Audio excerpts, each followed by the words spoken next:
Hello ladies and gents, welcome to a new Night POV review. In front of us is the new KGM's Torres, bigger brother of the Tivoli we had on review. Now this one is the same 1.5 TGD-i. It's a 4-cylinder turbo petrol with 163 horsepower, linked to 6-speed automatic in this case.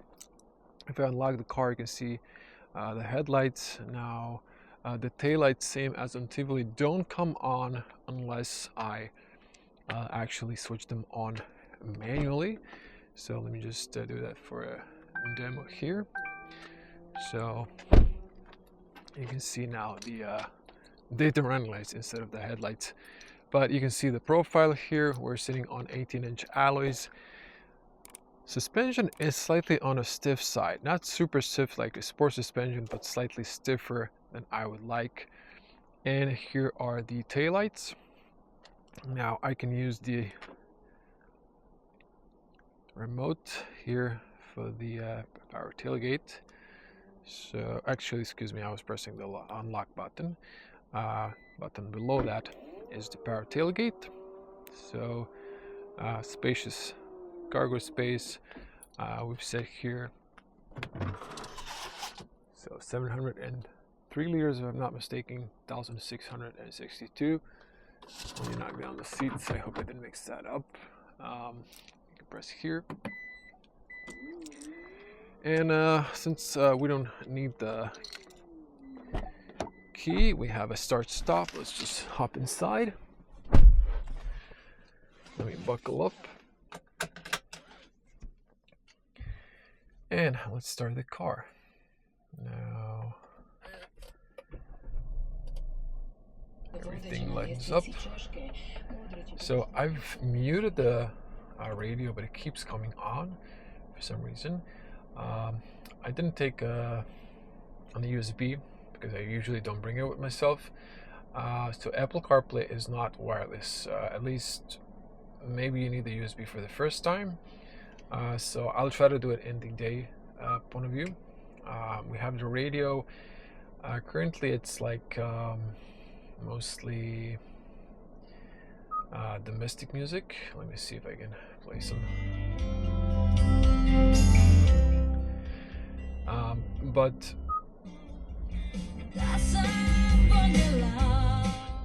the sound system is pretty decent. It's good, I would say. So that's that. Since we don't have navigation here, we're not going to play the radio. It's just going to be like this. This one, you can press here to like have it without the info.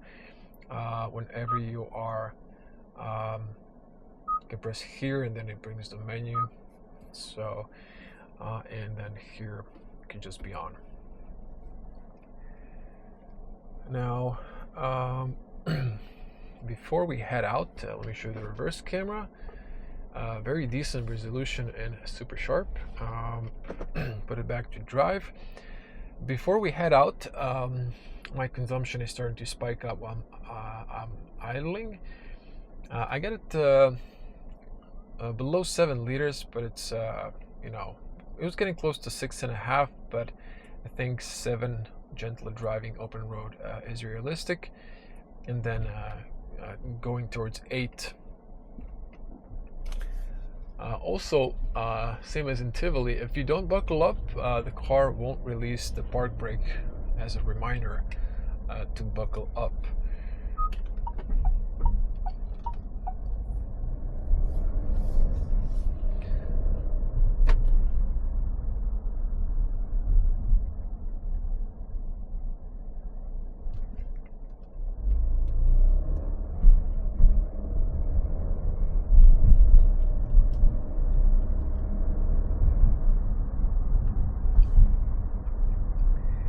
Now, I've said in the day review that this engine felt slightly underpowered, and maybe I was a bit early coming to a conclusion. But having in mind that the same engine is in the Tivoli, this is almost right. if you give it to sport mode, it's a little bit more lively. I haven't driven it in the sport that much, but definitely feels a little bit more alive. Now for, city driving, I'm just gonna keep it in the not snow but normal driving mode. And I would say for most people this will be enough horsepower. Now the suspension here, I can feel all these small bumps. 18-inch alloys on an SUV shouldn't be an issue, but definitely I can feel like this speed bump. It's just harsher. It's just same as my Tesla before I did the upgrade to the comfort suspension.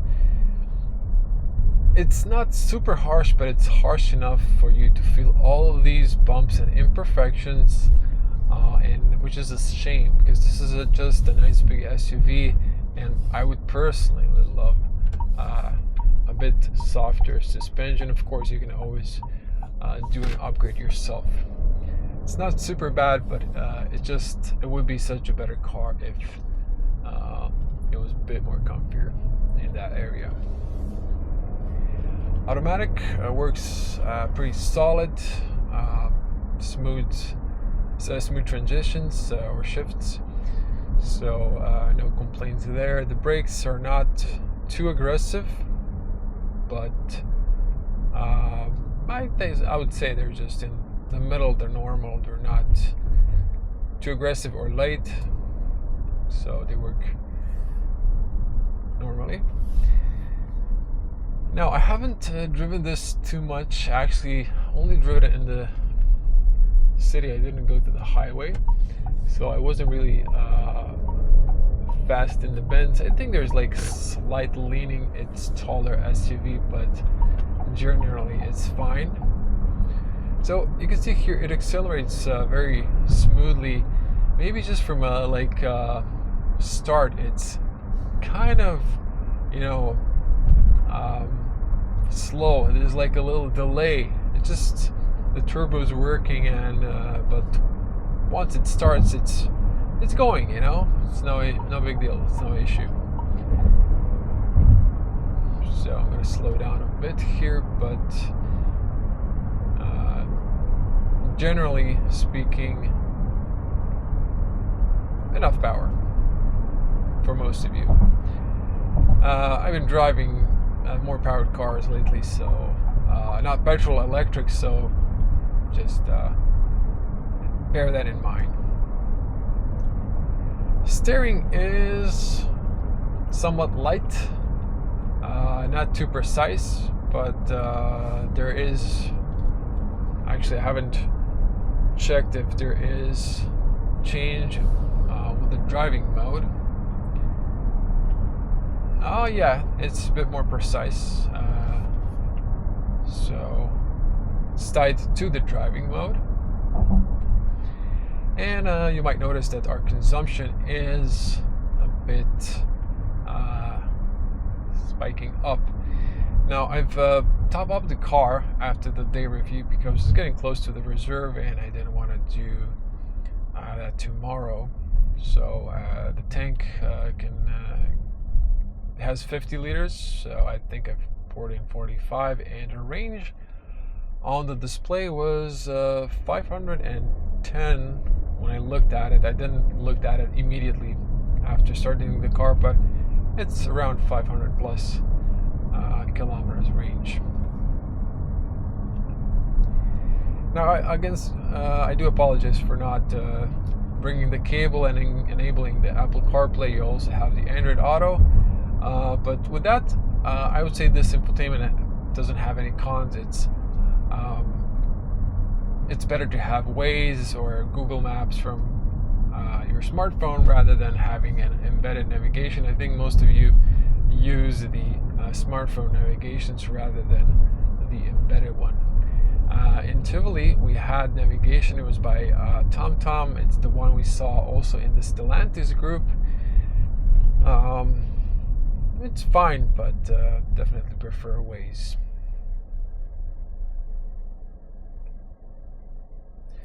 Now, another reason besides not having the cable with me is when I do connect Apple CarPlay, it keeps interrupting my videos when I'm doing recordings, even messes up with my sound.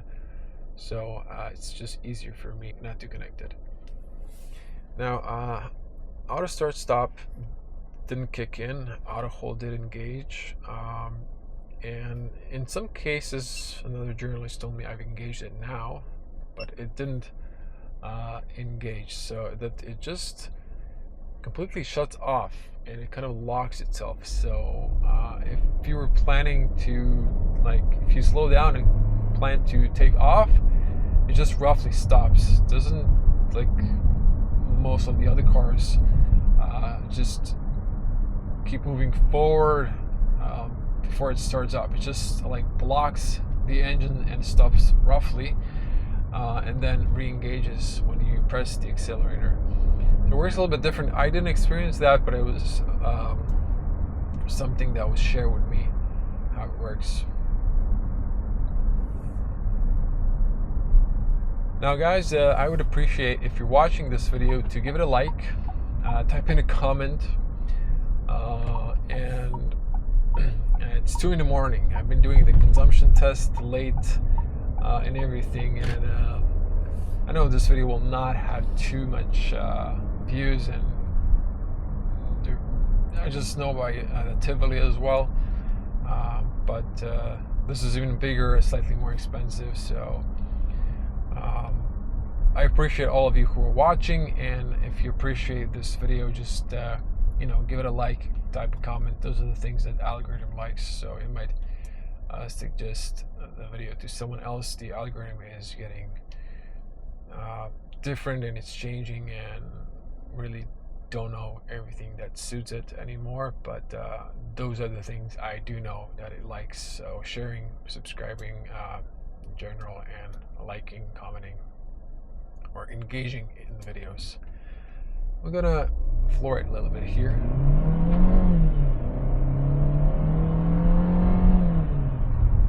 Ooh, that was loud. Yeah, when you floor it all the way, the petrol is loud, but this nice acceleration I've been doing so far up until now, it's just nice and quiet for the most part. It's not really loud. I will try to hit one of these manholes. The middle one is super deep. This one's a bit hard. This one's super harsh. I'm not gonna hit that, but this one's also fine, a bit deeper. It's not that super rough, but some of the things are rough. So it's not super rocky, but some of the imperfections, you feel them. Some of those speed bumps, you feel them. I personally just love comfort when it comes to suspension, and that's just me. Some of you will prefer a more sportier ride, I guess.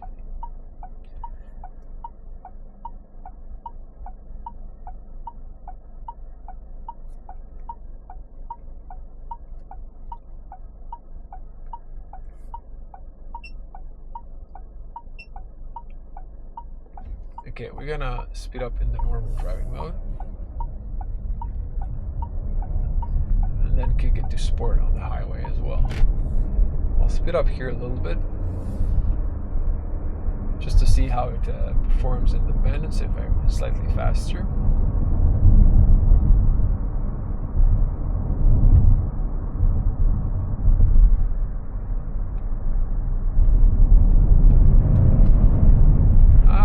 A little bit of leaning, not too much. It's fine. I'm flooring it.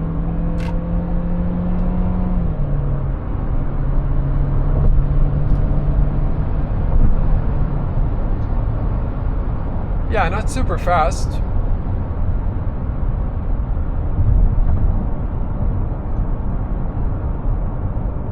It takes it a while, but it pulls. Okay, let's slow down to 100, just to hear the soundproof. I can hear mostly tire noise.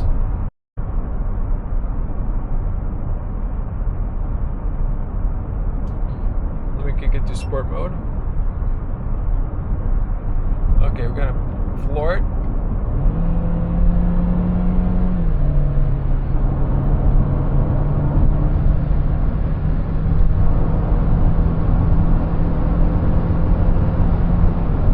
And let it go.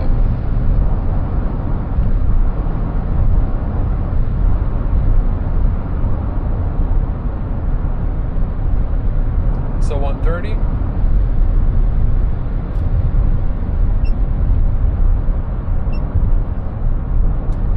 Yeah, the driving modes on the touchscreen are just not really the best idea.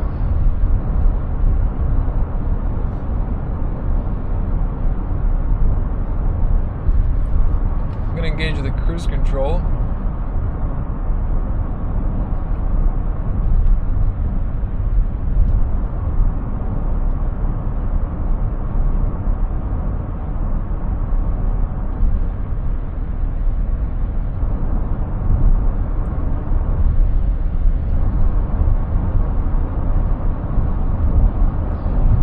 Control the distance as well.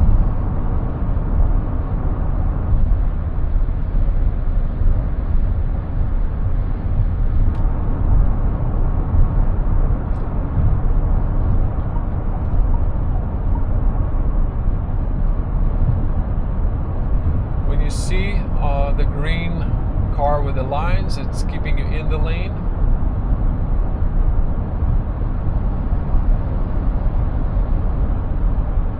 So the lane is slightly going to the side, to the right, and the car is keeping me in the center. It works perfectly.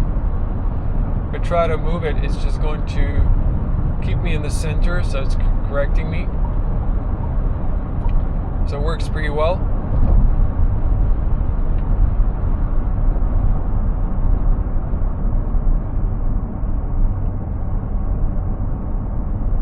It's keeping the distance, so it's just slow down for this SUV in front of us.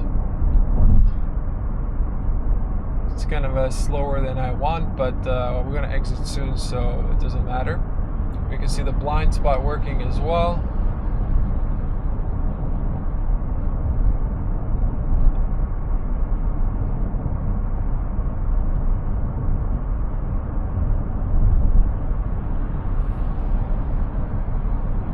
Now I'm going to disengage the cruise. There's a little bit of traffic at this late hour because it's, well, start of the tourist season in Croatia, so there's always a little bit of traffic.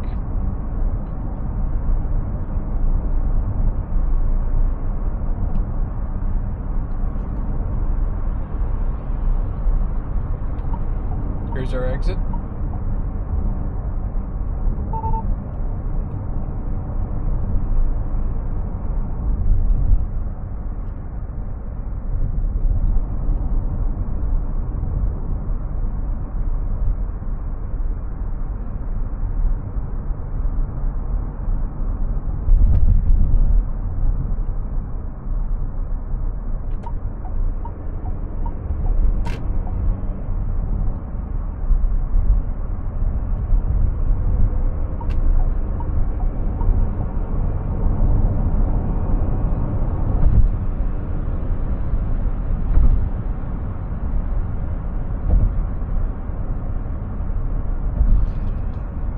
Now the seats are quite comfy despite not having a lumbar. Overview in the car is excellent. You're nice and tall. You have this big wide side mirrors and they work pretty well. You can see the hood because it's so tall, so because of this tall bolsters it looks even wider. And the car is super spacious inside, on the back as well. So for $26,600, it's a very competitive price. Now it has most of the features that you would like in a SUV. Now if you like the design, I don't see why not. I gotta say now, this reminds me a little bit of the Mazda's electric SUV, but the infotainment is not my personal favorite, but having in mind you're probably going to be using radio and Waze is perfectly fine, to be honest. So the cruise control feature works great, so it's a nice big SUV. And I did like the Tivoli, and the Taurus is no different.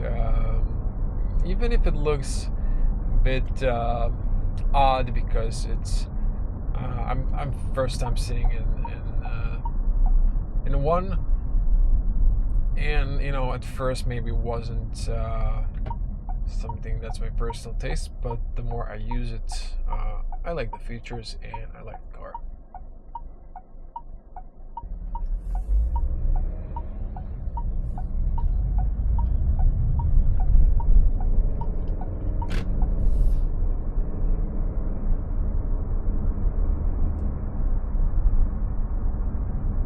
Now we're going to do a little headlights test.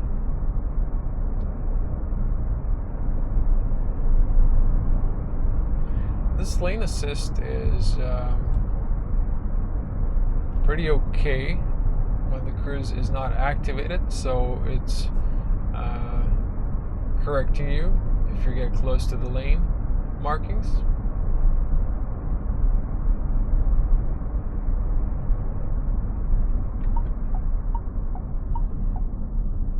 Okay, we have a little kitty. Now, we do have full moon. You might see it through the windshield now. Basically, there's no street lights here still, so long beam is wide. It's decent. I can see all the way to the end. It's not super bright, but it's bright enough. I would say it's fine. And if we reverse back, the rear camera is useful for the purpose. Now, it's always good to check your corners in the side view mirrors.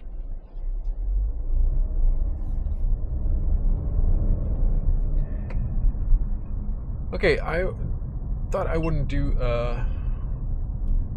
0 to 100, but there's really no one. So the car has 4,000 kilometers on the clock, so it's not brand new anymore. So let's just do it. I will disengage the auto start stop off and floor it.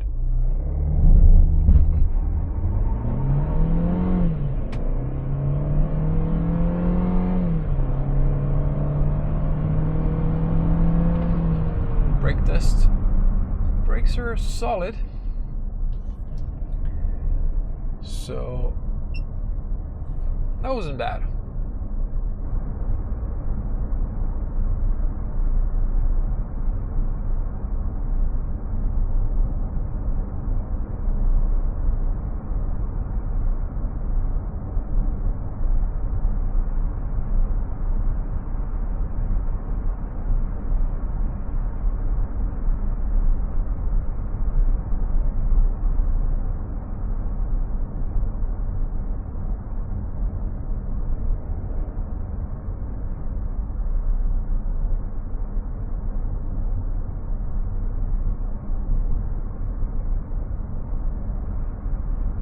Now, time to wrap up the review. And well, should you buy it? Well, I would say give it a try, go for a test drive, see how it feels.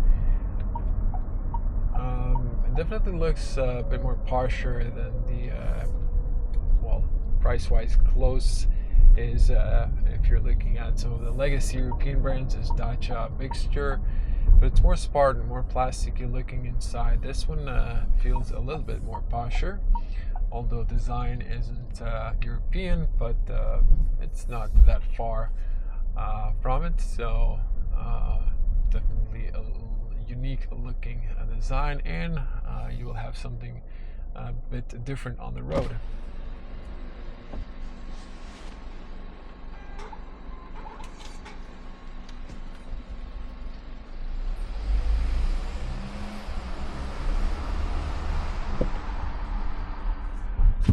The windows is nice. The window is nice and fast. So the windows are not fully automatic on the back, but on the front they are. Yeah, definitely I would, if you're in the market and you're thinking of the Torres, check it out, go for a test drive and see how this performs. Again, 8 liters for a big SUV. Depends on the driver, you can be close to 7, but I think mostly we'll just have the WVLTP, which is around 8 or more. So it's not super efficient, but it's a big SUV, offers again a competitive price and a lot of room for that. Let me just show you the backup camera and the garage. So very good looking. That's that. If you like the video, you know what to do. Comment, share, like. Let me see here. I think I've left the lights on. And actually, let me just keep them on just for a moment, just to show the back taillights in the garage here. So that's that, and now we're gonna just return it to auto setting. So that's that. That was the new Torres. Once again, you can see the, well, you can't see the lights. It's weird. Most of cars have coming and leaving home. This one, it's like this. So when you unlock it, only on the front, the rears are off. Thanks for watching. Hope to see you in the next one. Bye.